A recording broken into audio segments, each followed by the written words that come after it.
Assalamualaikum warahmatullahi wabarakatuh. Kami dari kumpulan 3 ingin menyentuh serba sedikit mengenai pidato motivasi. Saya Nurul Atikah binti Muhammad Azizi, nombor matrik 1210877, bersama rakan-rakan ingin membahas ataupun membincangkan mengenai pidato motivasi. Assalamualaikum warahmatullahi wabarakatuh. Nama saya Juwairiyah binti Muhammad Sabri. Nombor kad matrik saya 1211878. Pada kali ini, saya akan berkongsi kepada anda semua maksud motivasi. Motivasi bermaksud keinginan atau semangat yang kuat pada diri seseorang yang mendorongnya untuk berusaha melakukan sesuatu dengan tujuan untuk mencapai suatu kejayaan. Justeru itu, dengan adanya motivasi memberikan semangat untuk melakukan sesuatu. Jadi, setiap orang mestilah ada rancangan untuk diri sendiri demi kecemerlangan hidup masing-masing. Seterusnya, motivasi merupakan penggerak tindakan. Perkataan motivasi adalah berasal daripada bahasa Inggeris, iaitu motivation. Kemudian diambil daripada bahasa Melayu kepada motif, iaitu bermaksud tujuan. Contohnya, dalam satu berita, kerap wartawan menulis ayat motif pembunuhan. Perkataan motif di sini boleh kita faham tujuan yang menjadikan sesuatu pembunuhan itu berlaku. Jadi ringkasnya, perkataan motivasi adalah bermaksud sebab, tujuan atau pendorong. Maka tujuan seseorang itulah yang sebenarnya menjadi penggerak tindakan utama bagi berusaha keras mencapai apa yang diinginkannya, sama ada secara negatif atau positif. Oleh itu, kita boleh definisikan bahawa motivasi adalah sesuatu yang menggerakkan seseorang dalam tindakan-tindakannya, sama ada secara negatif atau positif. Motivasi sebagai pendorong. Motifnya adalah sama dengan matlamat, wawasan, hasrat atau cita-cita.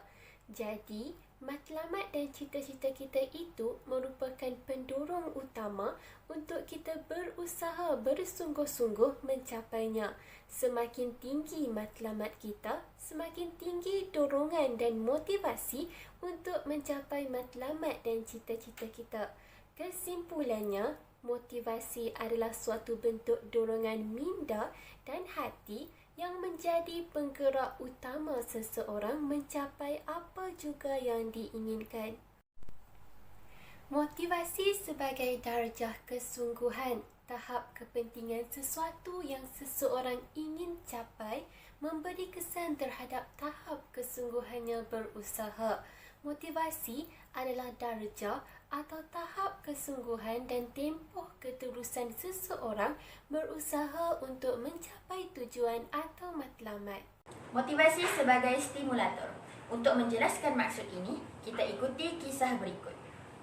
Seorang suami yang mahu keluar daripada kemiskinan hidup akan berusaha dengan penuh kesungguhan untuk menjadi suami dan ayah yang dapat mencari sesuap nasi untuk keluarganya, walaupun menghadapi pelbagai halangan dan rintangan.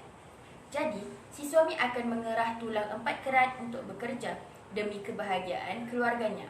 Bak kata pepatah Melayu, nak 1000 daya, tak nak 1000 dalih. Di sini dapatlah kita simpulkan bahawa motivasi adalah stimulator atau semangat akibat rangsangan atau kegairahan terhadap sesuatu yang benar-benar diingini. Motivasi sebagai pemakin keberanian. Apabila kita betul-betul dan benar-benar inginkan sesuatu, ketakutan atau kemalasan menjadi perkara kedua. Mencapai matlamat akan menjadi perkara utama. Keberanian, kerajinan dan ketekunan akan timbul di sini. Dapat kita simpulkan atau definisikan bahawa motivasi adalah suatu makin yang menimbulkan, meningkatkan dan menyemarakkan keinginan, keberanian dan kesungguhan untuk mencapai sesuatu matlamat besar, mencabar yang benar-benar diingini, serta diyakini boleh dicapai atau diperolehi. Bismillahirrahmanirrahim. Assalamualaikum warahmatullahi wabarakatuh. Nama saya Nurliana Ashikin binti Nur Adenan dengan nombor matrik 1210909. Saya ingin menceritakan kaedah berpidato untuk memotivasi audiens. Yang paling utama ialah kita sebagai pembidato Muslim mestilah membawa bersama dalil akli dan nakli sebagai bahan rujukan utama. Seterusnya, sebagai pemidato, lebih baik jika kita boleh berkongsi cerita pengalaman dan anekdot dalam hidup kita. Kita boleh juga menyertakan frasa menarik seperti peribahasa, bidalan, perumpamaan dan kata pujangga. Sebagai pemidato yang memberi motivasi juga, eloklah kiranya kita berkongsi kaedah, tips dan cara untuk meningkatkan motivasi. Kita juga perlu memberi kata-kata yang mampu menaikkan semangat dan mencetuskan sebuah harapan baru dalam kehidupan. Perlu juga diingatkan bahawa nada suara dan gaya tubuh yang meyakinkan juga memainkan peranan yang sangat penting dalam menyampaikan pidato berbentuk motivasi. Sekian, wabillahi taufiq wal hidayah. Wassalamualaikum warahmatullahi wabarakatuh. Terima kasih.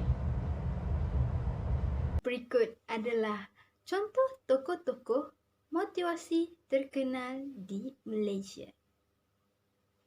Wah, macam mana kalian? Adakah anda memperoleh sesuatu? Sekian sahaja dari kumpulan kami. Sekian, terima kasih.